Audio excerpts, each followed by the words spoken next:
e do Carlos, que vão compartilhar um pouquinho da sua experiência como scholars da Nuffield até agora. A Vanessa e o Carlos já passaram por 2 das primeiras etapas do programa, né? Tanto com a conferência aí de todos os Nuffieldianos ao redor do mundo, que é uma semana aí bastante intensa, com certeza tem muitas histórias para compartilhar, bem como eles também vão compartilhar com vocês um pouquinho sobre as suas vivências aí durante o Global Focus Program, que é o programa aí de foco, né, e aprendizado globalmente, e conhecimento realmente de como a agricultura funciona em diversos países do mundo. Eu vou pedir para todos vocês, por favor, por gentileza, deixar o seu microfone desligado, até que tenham aí perguntas, né, no final de cada uma das apresentações.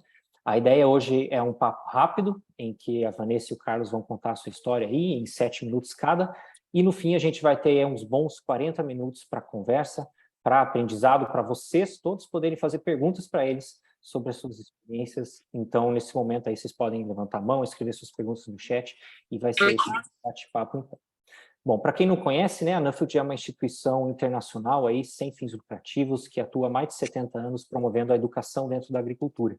E essa educação é promovida por meio de intercâmbios de pessoas que viajam ao redor do globo, né, para levantar aprendizado, para se conectar com pessoas e para buscar soluções para problemas que elas podem ter dentro de casa, dentro do seu próprio, na operação do seu negócio, né? Então, essas pessoas então trazem aí muito conhecimento de volta, e a ideia toda da Nuffield é compartilhar, né? E por isso a gente tem esse evento hoje, então, em que nós vamos estar compartilhando esses aprendizados.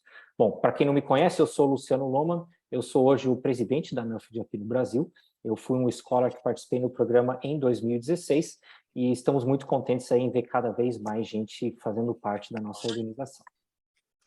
Gostaria de agradecer, em primeiro lugar, aos nossos apoiadores e investidores, né? A Bayer, a TIAA e a PSP, que são os investidores estrangeiros, bem como também a Cooperativa Castrolanda, a Bom Futuro, a Nufarm, a Biotrigo, a Stara, a Cooperfibra e também o Grupo Sinagro.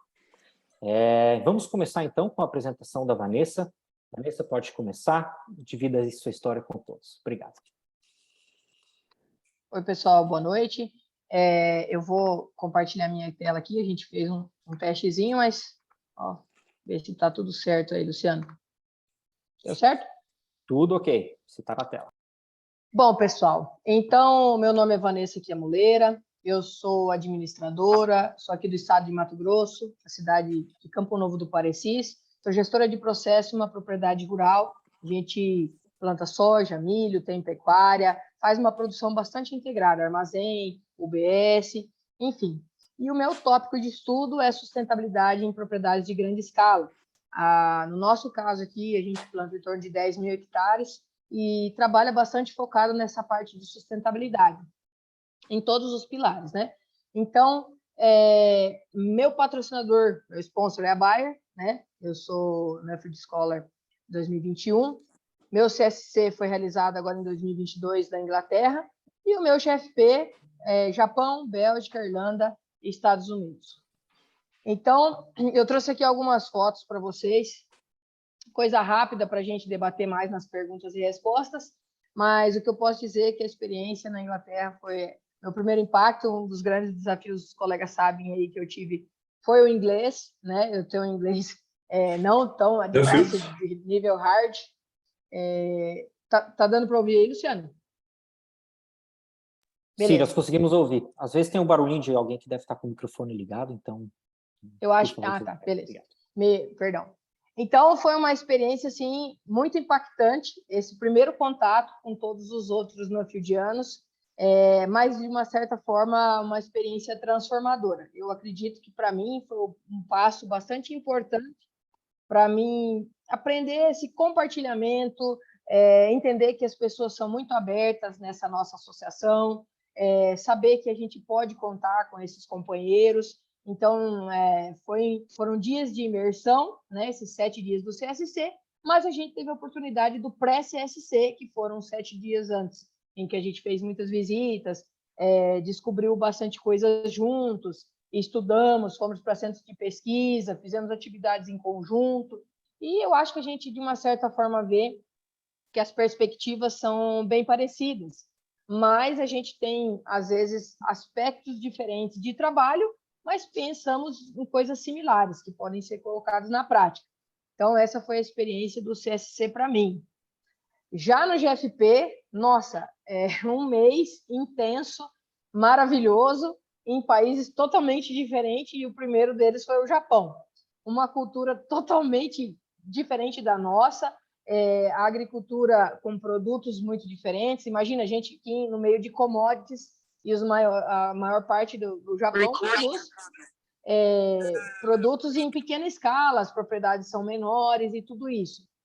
Então, a gente teve um contato direto com as pessoas que estão lá naquela atividade, que têm os desafios do dia a dia. O Japão é um país com agricultores que já estão mais para a faixa de idade mais velha, mais idosos, outros desafios, uma agricultura mais manual, ao contrário do que eu pensava, que era muito tecnológica, mas a gente vê um comprometimento, um espírito colaborativo muito grande dessas pessoas e um foco nos processos gerenciais. Então, foi Vanessa, muito legal. A gente não está vendo suas imagens, se você Isso, puder... exatamente. A gente está vendo o primeiro slide e sem estar em modo apresentação. a gente está vendo o PowerPoint aí. E por que que... Eu acho que está compartilhado a apresentação. Ok, vai passando assim, está ótimo. Deu? Passou para a próxima? Passou. Está no Japão? Agora estamos no Japão? E agora foi também? Não, tá, a gente está na Inglaterra ainda. Tem a foto nossa lá. Vou deixar aqui então, Renato. Obrigado. Valeu. Então, estou tentando ser sucinta para a gente acelerar nosso debate, né? Então, nesse próximo slide que eu ia mostrar, ia falar que a gente teve muitas visitas a mercados, a gente entendeu, na realidade, como que as pessoas comercializam, qual que é o estilo de vida. Então, foi muito interessante também. Inclusive, a Irlanda teve 2 scholars que participaram com a gente e são irlandeses. Eles fizeram essa tour na Irlanda junto com a gente, foi muito especial, porque eles podiam contar as histórias e colocar a gente a par de tudo, e foi muito interessante. Nos Estados Unidos, a gente teve uma experiência mais com indústrias, foi muito legal, muita tecnologia, muitas coisas que a gente também pode colocar em prática aqui no Brasil. Então, eu acredito, assim, que foi um combo de tudo que a gente podia ver, dos pequenos produtores aos grandes produtores, de tudo um pouco teve nesse meu GFP. E no final, o que eu aprendi com a Nuffield esse ano? Aprendi muito sobre cultura, sobre história dos países e muito sobre respeito. As ideias, as perspectivas e esse senso de colaboração, nós podemos trabalhar dentro do nosso país, né? Mas a gente precisa conhecer e respeitar a história de cada um. O Brasil é um país continental, a gente tem muita diversidade aqui dentro. E eu acho que a gente tem que aumentar mesmo a troca de conhecimentos aqui, porque a gente tem muita coisa boa também para mostrar lá fora. O nosso papel também, enquanto scholar, é falar do nosso país, das boas práticas e de tudo que a gente tem feito aqui na nossa agricultura. O que ficou de pontos principais para mim nesse um mês, né? Nesses 30 dias? Que a gente pode verticalizar os métodos sustentáveis. Isso especificamente falando da minha pesquisa. Como verticalizar os métodos sustentáveis? Eu nunca ouvi essa expressão, mas eu trouxe ela para o meu dia a dia, que é o seguinte, às vezes eu posso ter algum método, alguma alternativa aqui que eu executo, e em vez de eu criar muitas outras, eu posso trabalhar melhor naquela lá. A gente tem aqui, por exemplo, na fazenda, caixas de abelhas, que foi uma ideia de um colaborador, para que a gente... São poucas, né? Acho que em torno de 15, para aumentar a polinização, para também biodiversidade e tudo isso. Só que a gente não tinha um espaço, como essa fotinha aí que está do lado, uma pena que... Deixa eu tentar só colocar essa última aqui. Então, de uma abelha em um campo de 50% que um produtor fez na Irlanda com plantas de cobertura para auxiliar na polinização. Então, eu poderia implementar essa alternativa aqui dentro da propriedade e é uma maneira de verticalizar. Às vezes tem coisas que a gente mesmo faz e não dá muita importância. A gente tem controle de perdas de grão na colheita aqui. Reduzimos uma perda de 1 saco por hectare. Só que a gente não contabiliza isso como sustentabilidade. Então, a gente pode começar a ver de uma outra maneira, incluir, por exemplo, na cantina aqui, alguma alternativa para reduzir desperdício. Não ter medo de inovar. Eu acho que para a gente ter sucesso, tem que descobrir e tem que pôr em prática descobrir como pôr em prática no nosso negócio. Nem todas as vezes dá para colocar nas mesmas proporções ou ser em alguns âmbitos diferentes, mas a gente sempre pode mais. lembrando do Kaizen, que foi a nossa primeira visita no Japão. Muito bom ver o 5S, o Kaizen, tudo isso na prática. Então, o Kaizen fala de melhoria contínua. Melhoria contínua não é implementar só um monte de novos métodos, mas fazer melhor aquilo que você já faz. Então, assim, num sentido bem geral, essa foi um briefing da minha experiência, mas eu acho que a gente tem muita coisa para compartilhar, né, Carlos? Muito obrigado, Vanessa, por compartilhar um pouquinho da sua história. Eu sei o quanto é difícil falar sobre toda essa experiência em apenas 5 ou 7 minutos, né? E especialmente você tendo passado aí por países tão diversos entre si, né? Com técnicas de agricultura tão distintas também, e acho que fica um grande aprendizado que o mundo todo é conectado apesar das nossas diferenças, né? E existem realmente muitas coisas que a gente pode levar para casa, desde técnicas de produção a outras aí que entram na gestão do seu negócio, né? Até em aprendizados pessoais. Então, obrigado. Vamos agora para a história do Carlos, então. Carlos, que é produtor de leite de Castro, Paraná, e está estudando aí como aumentar a lucratividade do pequeno produtor de leite no Brasil. Carlos. Opa, boa noite a todos. Deixa eu compartilhar minha tela aqui já, antes que eu esqueça. Deixa eu colocar no modo de apresentação. Tá certinho? Beleza. Sim, certinho. Beleza, então boa noite, pessoal. Eu sou, como o Luciano já falou, sou o Carlos. Onde é que você perdeu? Sou o Carlos Eckhart, sou de Castro, Paraná. Sou produtor de leite aqui no sul do Brasil. E a gente está ordenhando aproximadamente 350 vacas hoje em dia. E meu tema de estudo está sendo como aumentar a lucratividade de pequenos produtores de leite no Brasil. Então, como o Luciano falou, a gente tem várias... desculpa, deixa eu falar. A Casolana é minha patrocinadora. E como o Luciano disse, a gente tem três etapas, na verdade, né? A primeira delas, para mim, foi o CSC, que eu fiz com essa galera aí. Foi a primeira vez, são todos brasileiros, esse era o time Brasil, que foi um prazer conhecer todos eles. Primeira vez que a gente se conheceu foi lá em Londres, ou lá na Inglaterra, pessoalmente, então foi uma experiência muito legal. A gente ficou 7 dias imerso em um monte de outros scholars do mundo inteiro. Eram 150 scholars de 15 países diferentes, então é um evento muito legal, com muitas palestras, workshops, visitas. Só que o maior intuito assim desse evento é realmente fazer o networking, a gente criar contatos com pessoas também dentro do seu próprio país, mas também fora. Foi muito legal para a gente conhecer, realidades muito diferentes. Como eu disse, foi sediado no Reino Unido, e a gente também teve a oportunidade no CSC de a gente apresentar a verdade sobre o agro brasileiro, que a gente tem muita desinformação, a gente conseguiu sentir na pele, como eu digo, lá nessa conferência, que tem muitas desinformações sobre a agricultura no Brasil, e a gente teve a oportunidade de dar a voz aos escolas brasileiros, para a gente poder dar mais informação para o pessoal lá de fora sobre o que a gente faz aqui, na nossa agricultura. E aí, a segunda etapa minha foi o Global Focus Program, que é o GFP. Eu viajei com essa galera aí, foram 6 australianos, 2 irlandeses e uma chilena, a Elisa. E foi uma experiência sensacional, como até...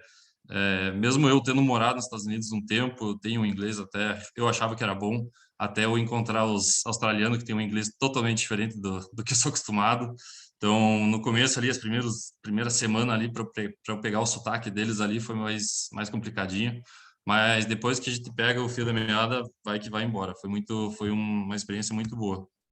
Então, a gente começou a nossa viagem em Singapura. Aí eu tenho várias fotos, eu vou tentar ser sucinto para não alongar demais, mas aqui a gente está numa feira né, em Singapura. É um país totalmente diferente do Brasil, é uma realidade, uma cultura totalmente diferente, é um país altamente urbanizado, somente 3% da área deles é utilizada para agricultura. Então, a dieta deles também é totalmente diferente, praticamente não vi produtos lácteos, por exemplo, que para mim era bem interessante. Eles consomem bem pouco leite lá. Esse aqui é uma foto engraçada, interessante. Esse aqui é um melão, que não sei por que ele é tão especial, mas ele é vendido a $99 de Singapura, que equivale a mais ou menos R$ 550 hoje em dia. Então, é um melão avaliado em R$ 550, que é vendido no mercado lá. Não é nada de diferente, ele somente é esse preço mesmo. Então, aí uma foto legal de Singapura, que realmente é a realidade de Singapura, uma cidade pulsante, é uma cidade-estado, né? Pulsante, totalmente diferente do que eu sou acostumado aqui em Castro. Então, país altamente urbanizado e altamente dependente de seus vizinhos. Então, eles têm que ter uma relação internacional muito boa para manter a segurança alimentar deles. E até mesmo por isso, porque até mesmo até a água potável eles têm que importar da Malásia, por exemplo, que é a vizinha deles. Eles são dependentes da água da Malásia. Então, por isso, eles têm um projeto 30 by 30, que significa que eles querem produzir 30% da própria comida até 2030. Então, é um projeto bem ousado para eles depender menos dos vizinhos deles, ter uma segurança alimentar maior. O segundo país que a gente visitou foi a Holanda. Esse que foi um dos momentos que mais gerou curiosidade dos meus amigos, pessoas com quem eu compartilhava as fotos e tal. É uma leiteria de camelo na Holanda. Na Holanda, você vai pensar, pô, na Holanda, não sei nem como é que eles se criam lá naquele frio, mas tinha uma leiteria de camelo lá.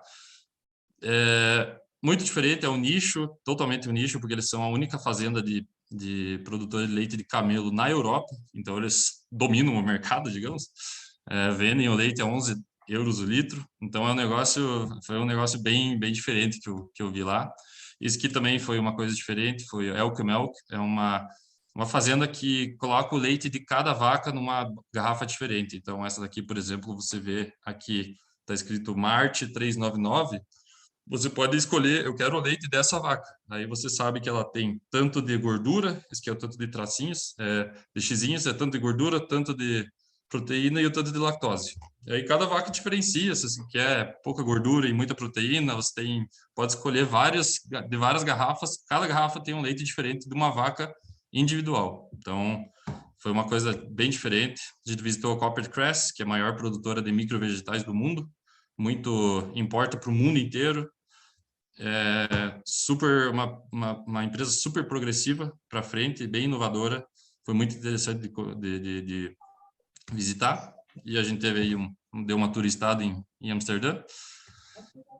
Ponto-chave, grande exportador do agro mundial. A Holanda é a segunda maior exportadora em valor no agro mundial. O agro sofre grande pressão de todos os lados hoje em dia, como a gente pode até ver no noticiário 2 meses atrás.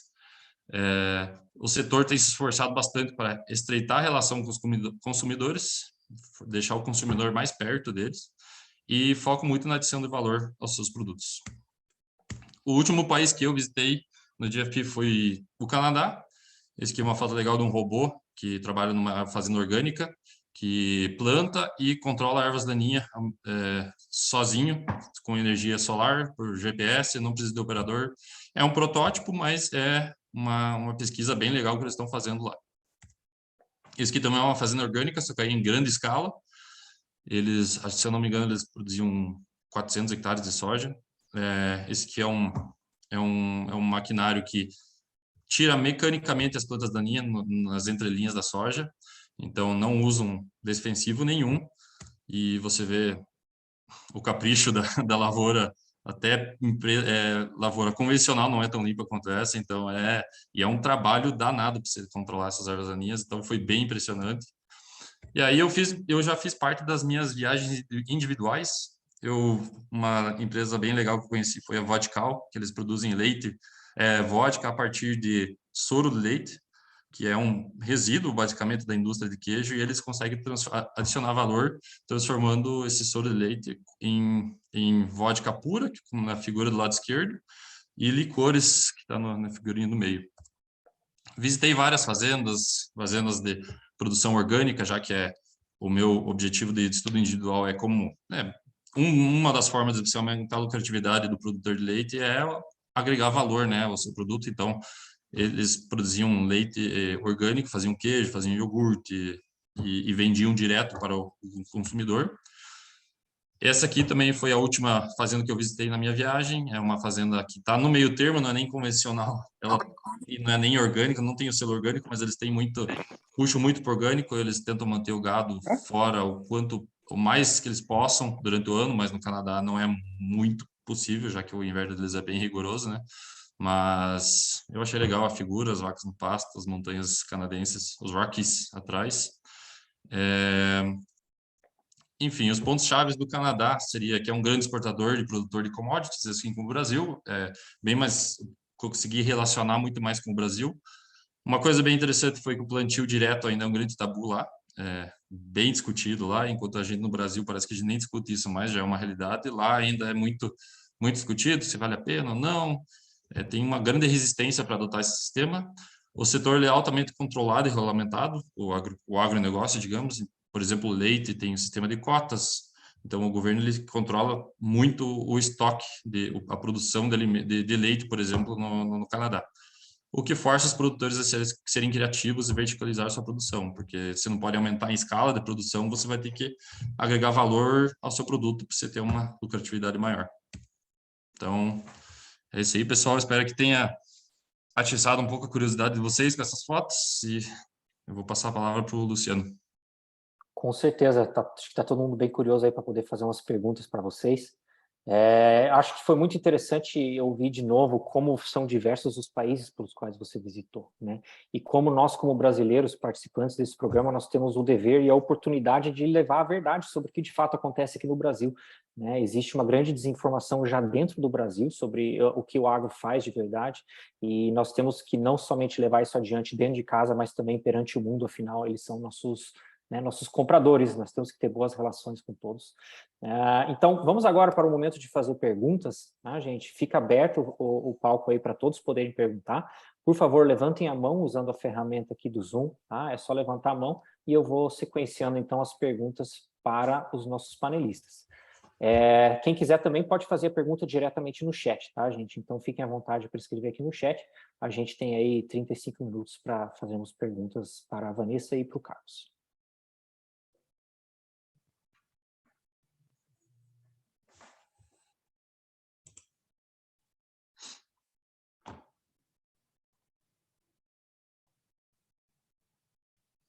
Oi, Alexandre. Boa noite, pessoal, tudo bem? Muito bom ver vocês. Obrigado pelas informações aí, Carlos e Vanessa. Eu teria uma pergunta até mais para a Vanessa em relação ao Japão, mas, Carlos, se também foi algo que você viu, pudesse elaborar. Em relação aos produtos, você viu mais produtos que chegavam mais com um valor agregado maior, com mais histórico, ou realmente era uma variedade maior, mais comoditizados, né? Principalmente no Japão ali, eram produtos mais, como que eu posso dizer, mais elaborados, ou mais com um trabalho de marketing maior, ou mais assim no commodity mesmo? Obrigado. Alexandre, boa noite, eu acho que entendi a sua pergunta. É engraçado, porque a maioria dos lugares tem produtos muito industrializados. Só porque eu acho que eles importam muitas coisas. Então, principalmente nos mercados de produtos frescos, as coisas são muito caras. As frutas, por exemplo, são colocadas tipo joias, assim.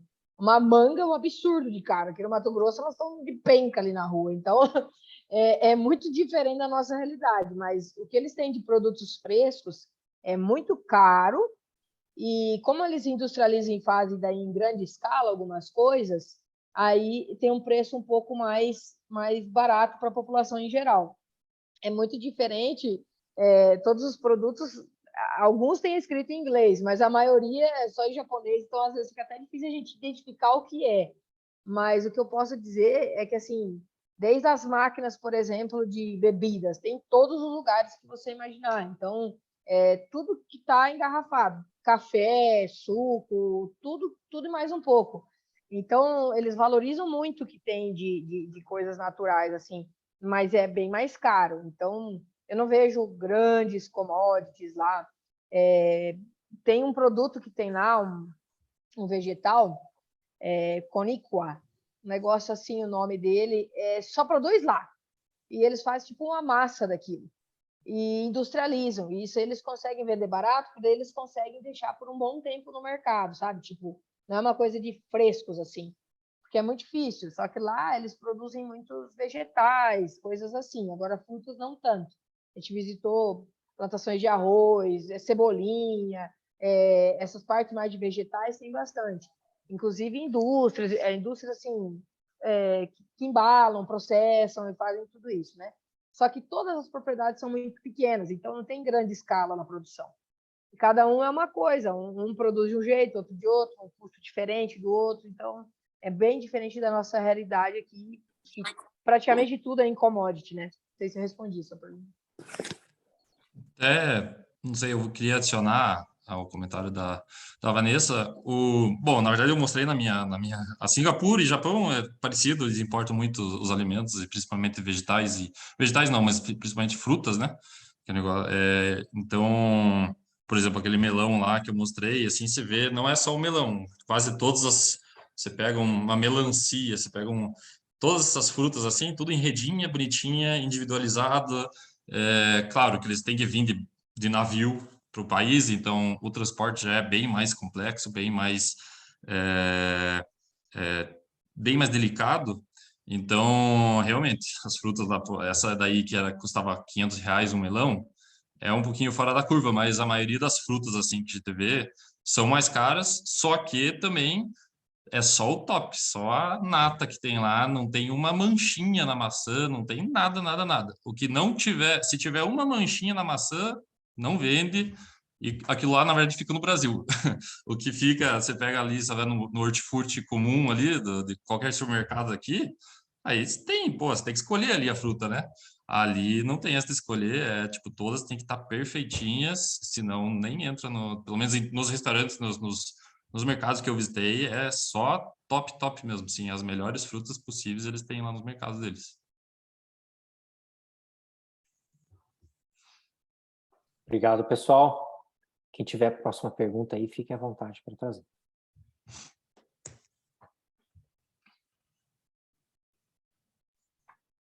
Bom, eu não sei se alguém tem uma pergunta, né? Eu vou tomar a liberdade, só quando vocês me pararem, aí eu paro. Mas Aproveita. queria perguntar também para vocês se vocês viram algum destaque assim, ou nos supermercados, produtos brasileiros.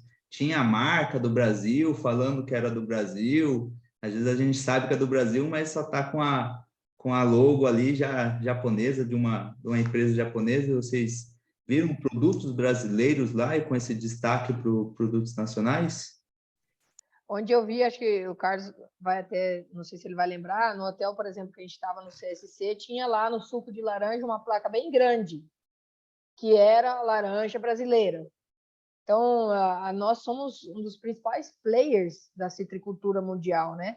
E, mais na região, acho que Sudeste, já visitei uma propriedade lá, o Grupo Junqueira Rodas, mas é muito interessante ver, na Europa tem muito essa parte. E no Japão, eu vi mais a valorização dos produtores japoneses. Cara, eles botam a foto do cara, assim, lá na gôndola da carne, com a produção dele. Eles fomentam mesmo, mas eu não vi, tirando esse do hotel lá, bem assim destacado de onde vinha. Mas as frutas, algumas eu vi sim, do Chile, né? No Japão, eu até separei uma foto aqui que depois eu posso compartilhar, mas é tipo um balcão de joias, assim, com as frutas assim, seguradinhas assim.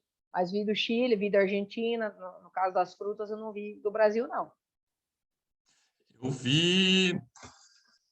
Eu não lembro qual que era o produto, mas o que me chamou a atenção por exemplo, você colocava o quanto a gente não faz o marketing. Tipo, eu vi uns 2, 3 produtos assim, que era brasileiro, frutas, se eu não me engano, tinha uma carne brasileira lá, mas o marketing que os outros exportadores fazem é muito maior do que o brasileiro. Eles chamam muito mais atenção. Por exemplo, a carne da Austrália, que está lá porque a Austrália abastece muito o mercado asiático, né? Que eu estava em Singapura lá. Então, nossa, a carne da Austrália é um marketing gigantesco. Eles têm uma organização lá muito forte para fazer o marketing, né? Que eles dependem muito da exportação de carne. Então, era nítida a diferença.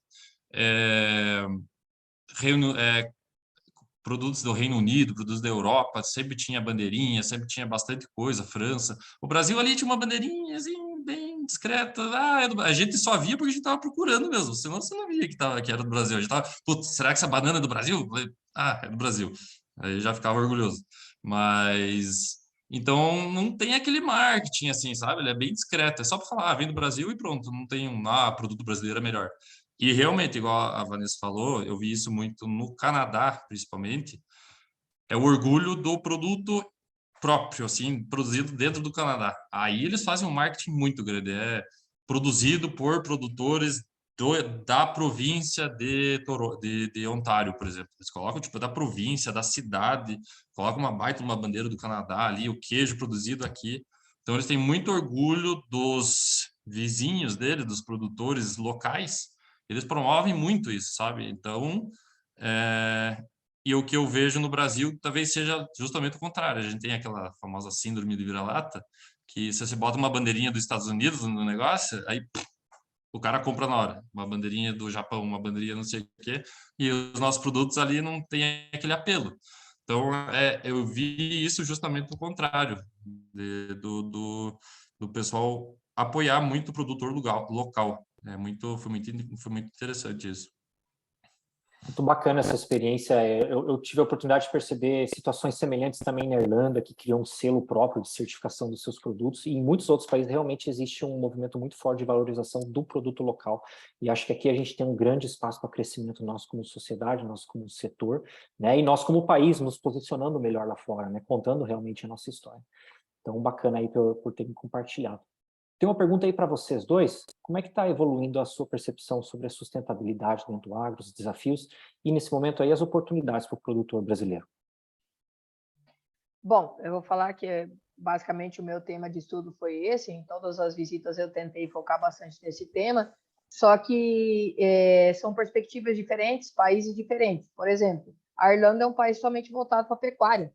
Então, o principal produto deles é a carne e o leite, né? Então, eles estão estudando e focando bastante, porque eles têm uma unissonidade, eles falam a mesma língua. O governo colocou algumas metas e os produtores e os centros de pesquisa seguem essa meta, por mais que ela seja bem desafiadora. Por exemplo, reduzir 50% do uso de fertilizantes até 2025, até 2030.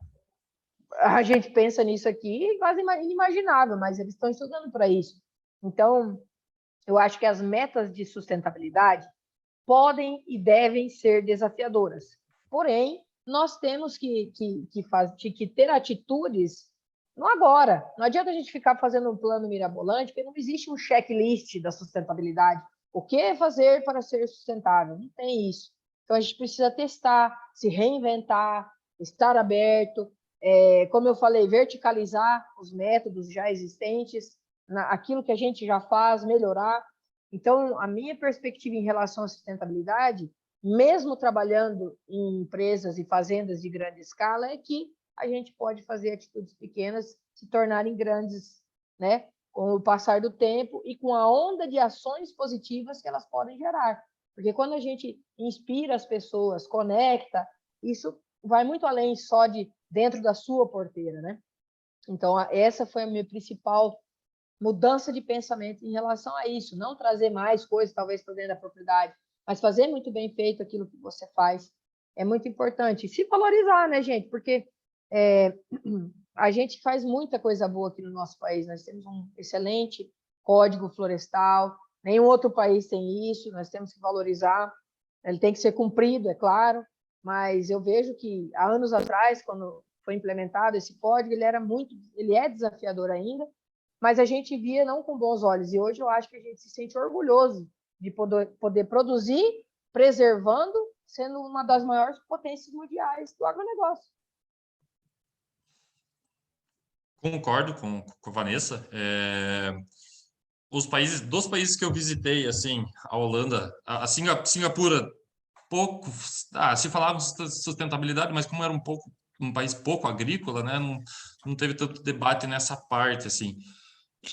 Mas a Holanda, que eu acho que quem acompanha os noticiários aí um pouco do agro, até virou nesse noticiário geral, assim, né, que a questão do governo está pressionando demais os produtores dentro da Holanda, então, e a gente estava naquele epicentro, assim, no dia que foi divulgado aquele caminhão de lei lá que eles aprovaram lá, que tal região os caras tinham que sair para parar de produzir ali e tal, etc. A gente estava numa dessas regiões tendo uma palestra do cara que não sabe se daqui a uns anos ele ainda vai produzir ali. E eu fiquei pensando, nossa, ele mandou muito bem, porque ele não transpareceu nada, assim, ele estava super animado, mas ele estava com uma notícia, caiu uma bomba no colo dele aquele dia. Então, é um negócio, é uma realidade totalmente diferente da nossa.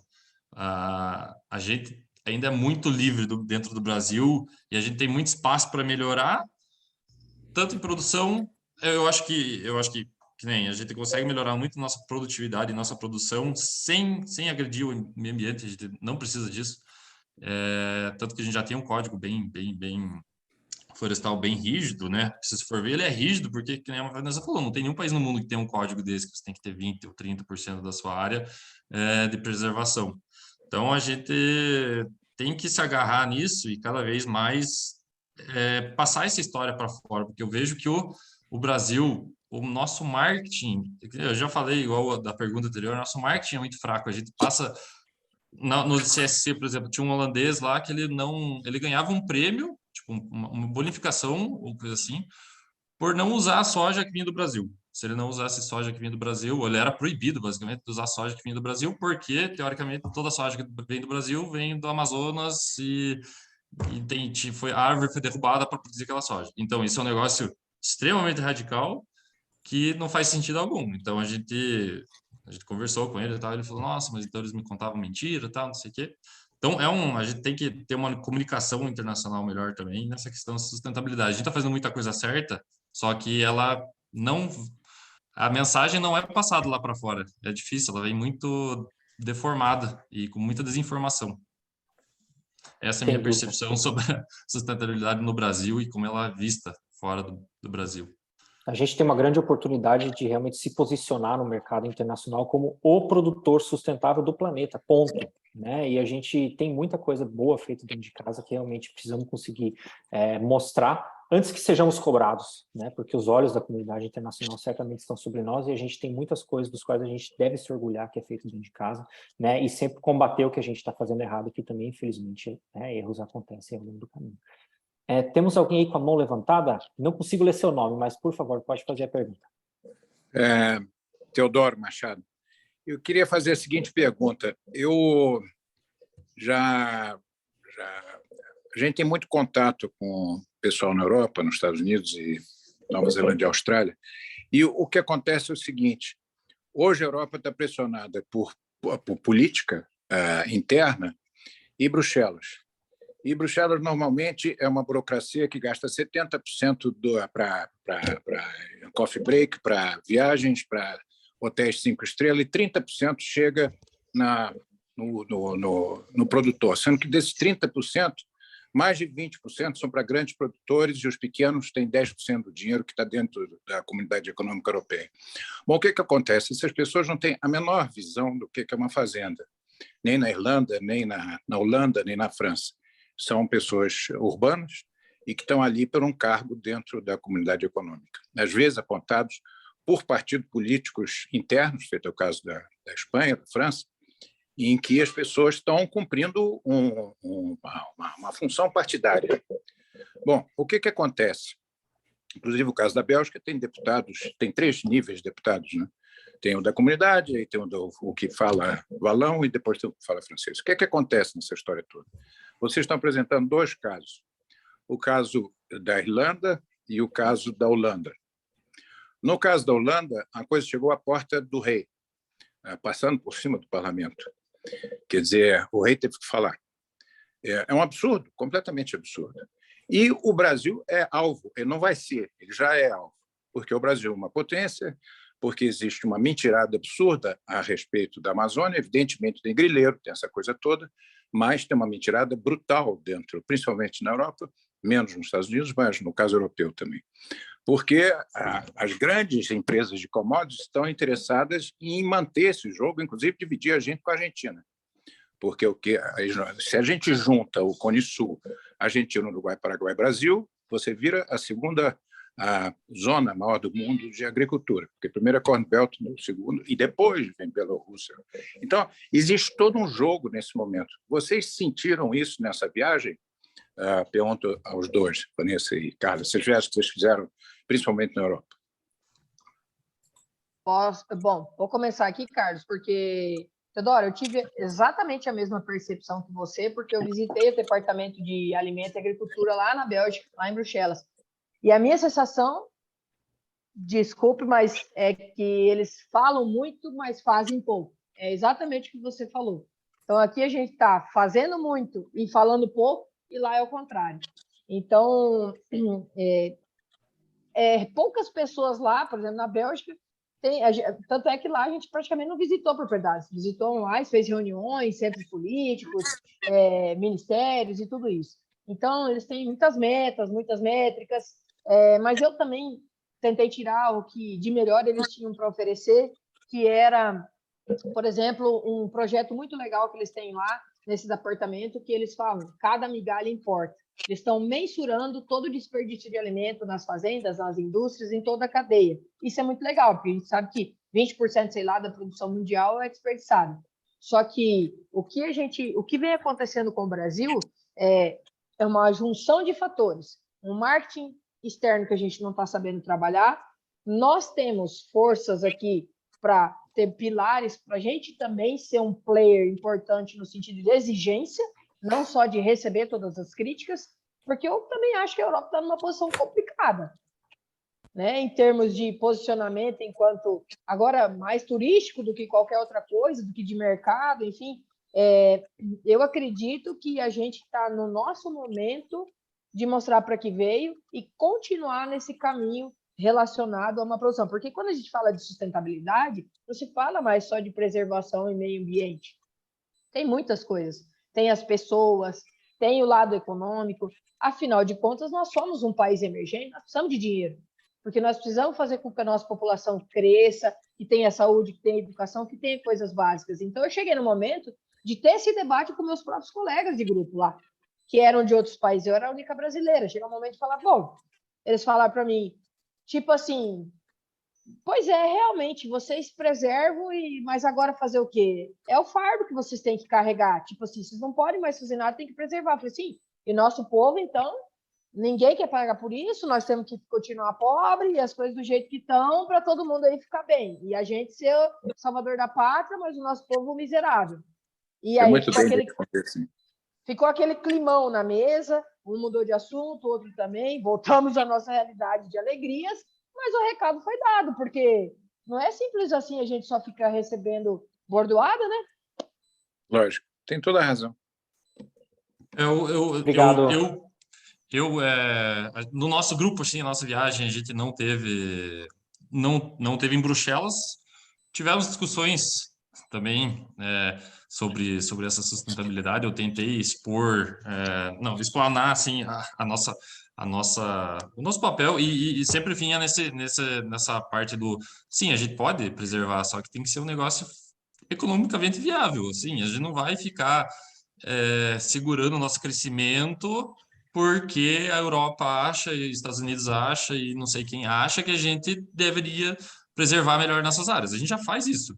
Só que, sim, alguém tem que pagar essa conta, né? E que nem se a gente quiser crescer, o Brasil tem muito a crescer, e eles têm medo, sim. Eu acho que Estados Unidos, principalmente, vai estar perdendo cada vez, eles não têm mais para onde crescer, eles vão perdendo território, né? A gente, cada safra após safra, a gente vai aumentando a produção. Eu, às vezes, tenho essa impressão realmente que eles estão tentando frear a gente, apelando para essa parte de radicalizando. Sim, existem coisas erradas, existem coisas muito erradas no Brasil.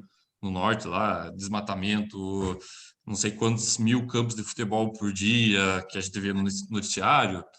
Realmente, a gente tem que fazer alguma coisa sobre isso. Só que eles só veem essa parte negativa, a parte positiva, assim, que a gente já está fazendo muita, muita, muita coisa.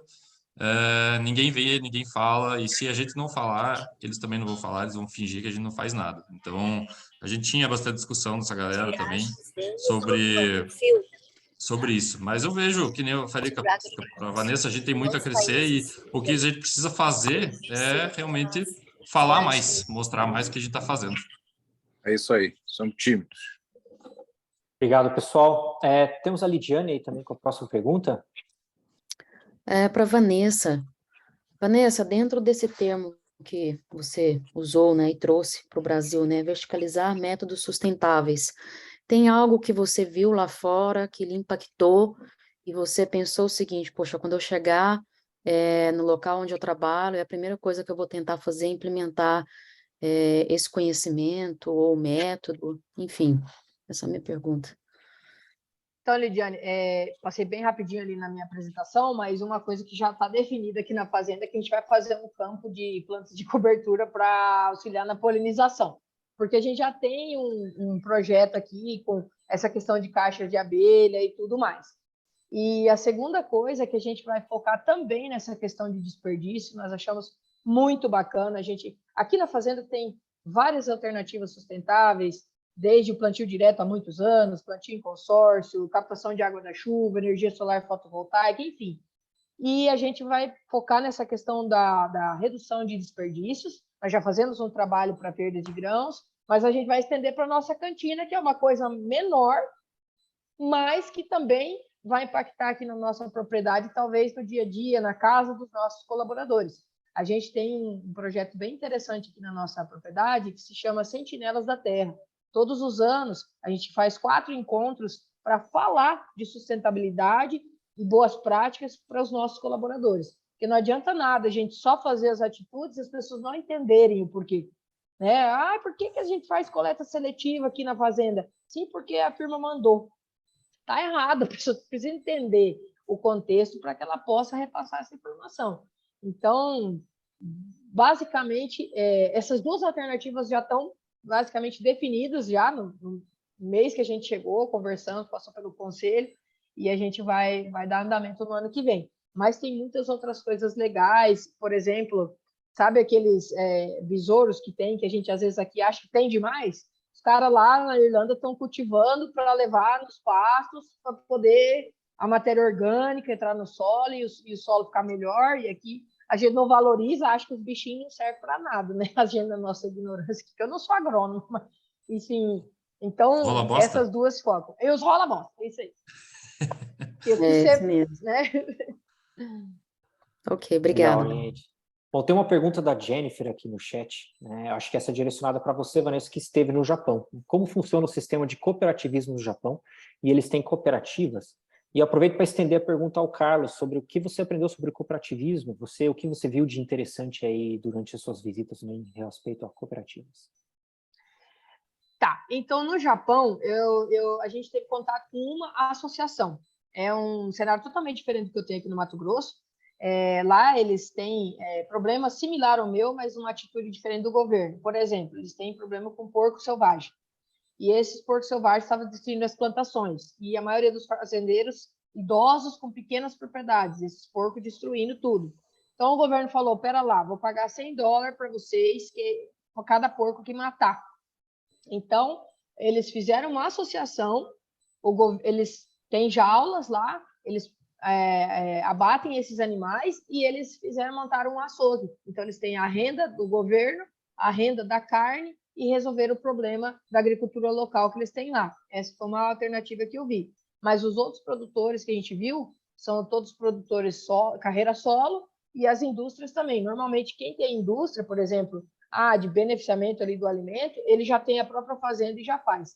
Tem uma só, que a gente visitou uma câmera fria, que eles compravam, na verdade, não é uma cooperativa, eles compravam todo esse material dos fazendeiros locais para vender, vegetais. Mas eu tive uma experiência também como cooperativa, até compartilhei com o Carlos na ocasião, era uma cooperativa de leite imensa, na Irlanda, que se chamava Dairy Gold. Então, mais de 2 bilhões de litros de leite, os caras são uma potência lá, mas é uma coisa muito profissionalizada. Mas no Japão, o único contato que eu tive foi esse. Eu acredito que eles são um pouco mais micro lá, e eles vendem nos mercados locais esses produtos frescos. Então, respondendo a pergunta do Luciano, o que eu vi de cooperativismo? Realmente, eu vi, não que eu vi, mas ouvi falar muito da Kerrygold. Vi muitos produtos lá nos Estados Unidos. Eu acho que é a marca de manteiga mais vendida no mundo, ou nos Estados Unidos, alguma coisa assim. Ela é uma Isso. marca fortíssima dos produtores da Irlanda lá. É uma cooperativa muito forte. No Canadá, na Holanda, tive contato com cooperativas. A gente não falou muito sobre cooperativismo, falei mais sobre eu conversei mais com produtores solo, igual a Vanessa falou, e como o meu foco era o pequeno produtor conseguir se salvar nesse mercado de grande escala, que a escala cada vez aumenta mais, eu fiquei nos produtores que conseguiam vender seu próprio produto ali, sabe? Vendia seu queijo, vendia seu iogurte. No Canadá, aí ele é um mercado altamente controlado, né? Principalmente no leite.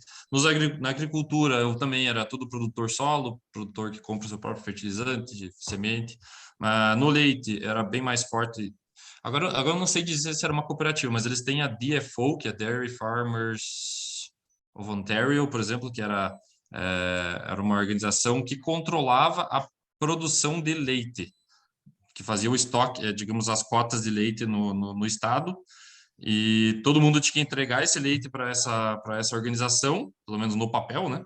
E aí a partir daí, ela direcionava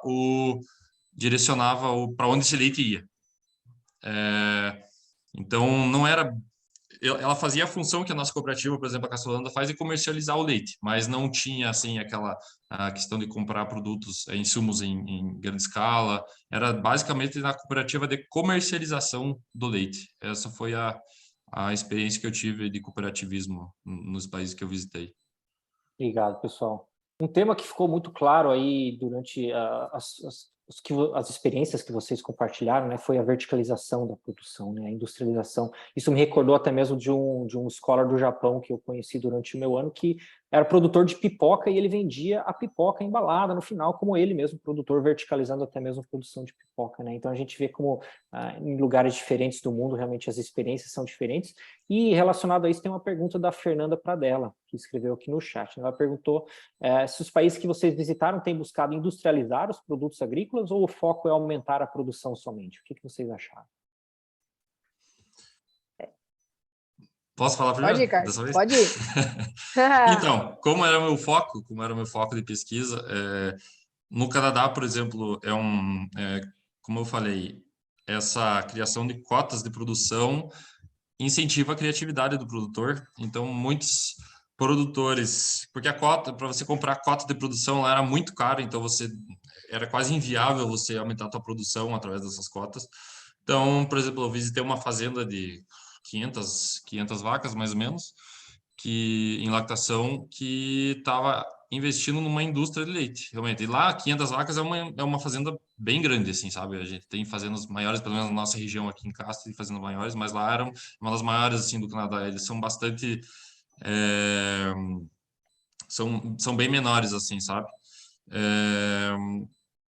Eles estavam investindo numa produção na industrialização do próprio leite, eles iam vender queijo, eles iam vender leite engarrafado, sabe aquelas garrafinhas de leite de filme americano, que old school assim mesmo, que você via os caras entregavam leite na porta de casa das pessoas.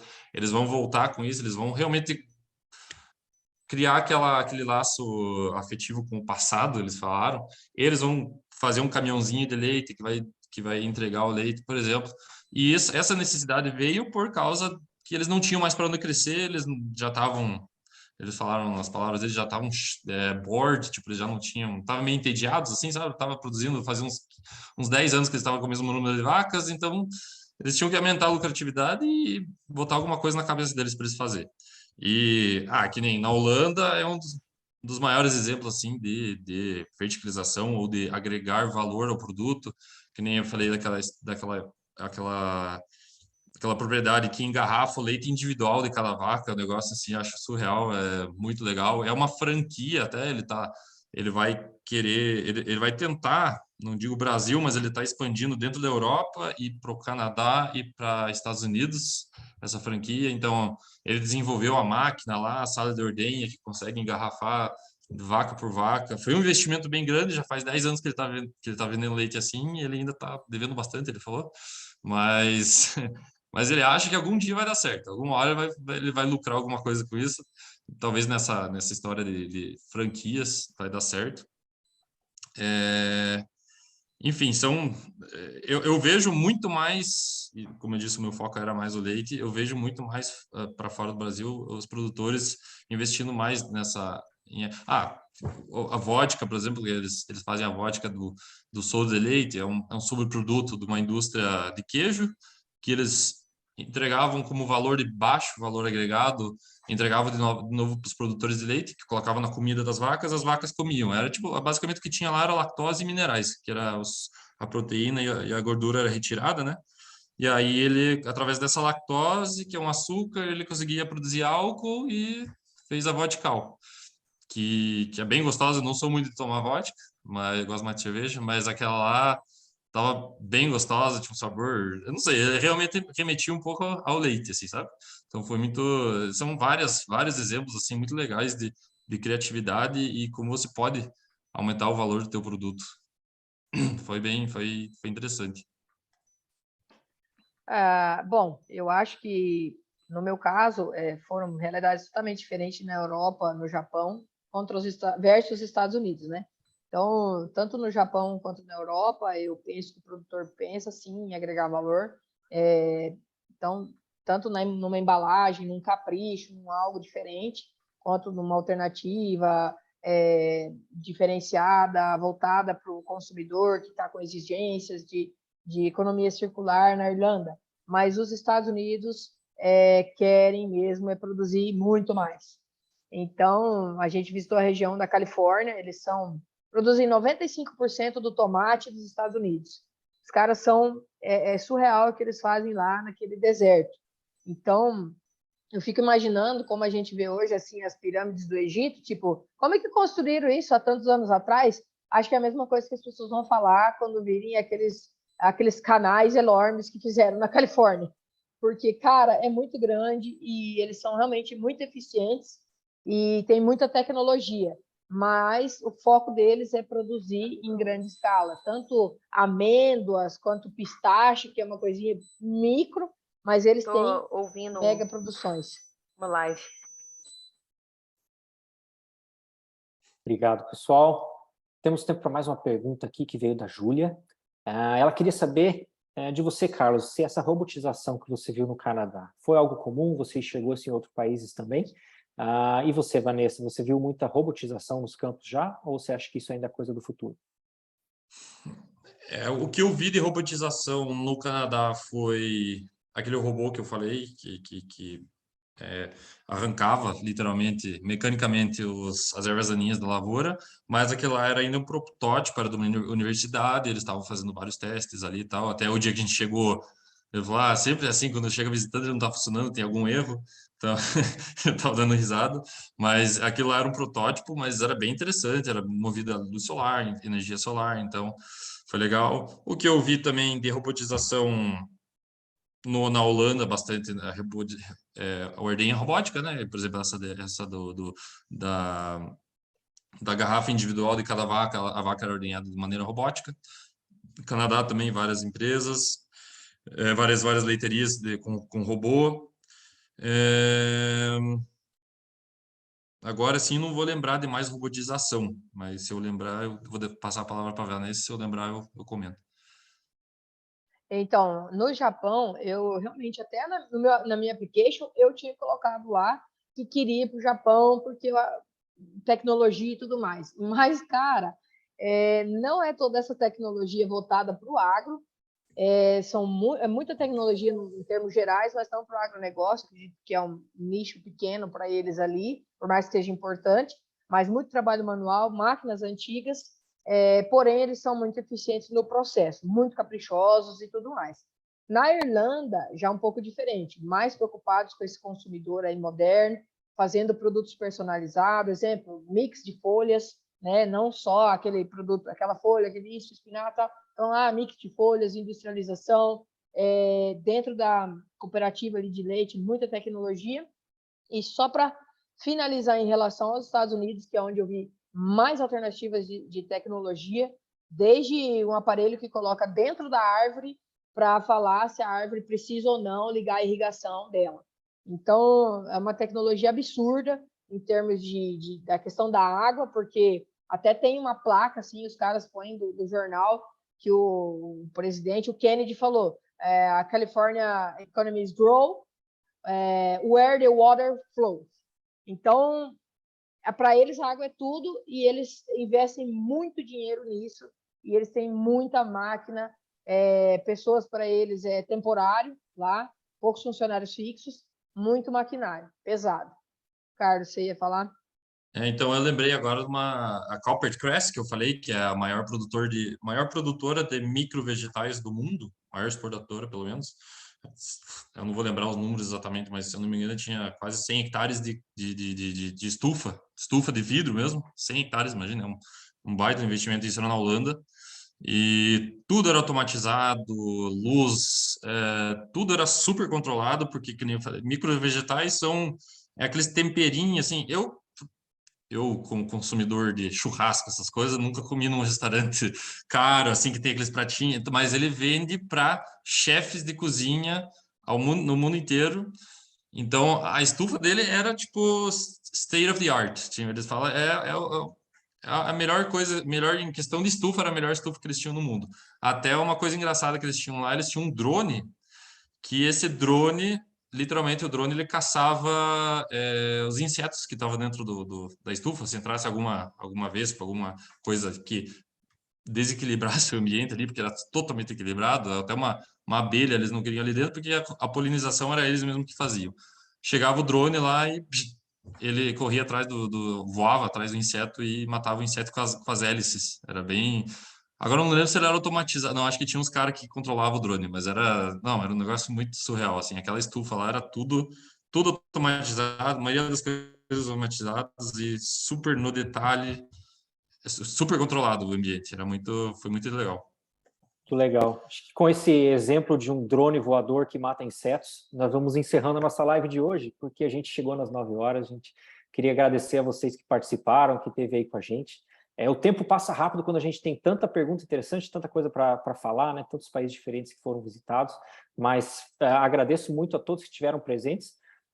Queria aproveitar para contar a todos vocês aí que o programa Nuffield, né, está com as inscrições prorrogadas aí até o dia 2 de outubro, para quem tiver interesse em participar, poder passar por uma experiência aí como a Vanessa e o Carlos passaram. Então fica o convite para conhecer mais sobre a Nuffield. Também se associar aqui ao nosso grupo, né, a nossa associação. A gente tem um grupo bastante vivo e dinâmico aí de troca de informação, de conversa, de ideias. Então, em nome da Nuffield, agradeço a todos os presentes. Agradeço mais uma vez aí a Vanessa e ao Carlos e também aos nossos investidores, né, a Castrolanda e a Bayer, que permitiram aí que esses escolas estivessem viajando no mundo e trazendo toda essa informação para a gente. Então, obrigado a todos aí e uma boa noite. Boa noite, Obrigado, pessoal. Obrigado pela oportunidade de falar com todos, de compartilhar nossa experiência, e especialmente obrigado a Castrolanda por ter me dado essa oportunidade, né, de conhecer o mundo e poder dividir essas experiências com vocês.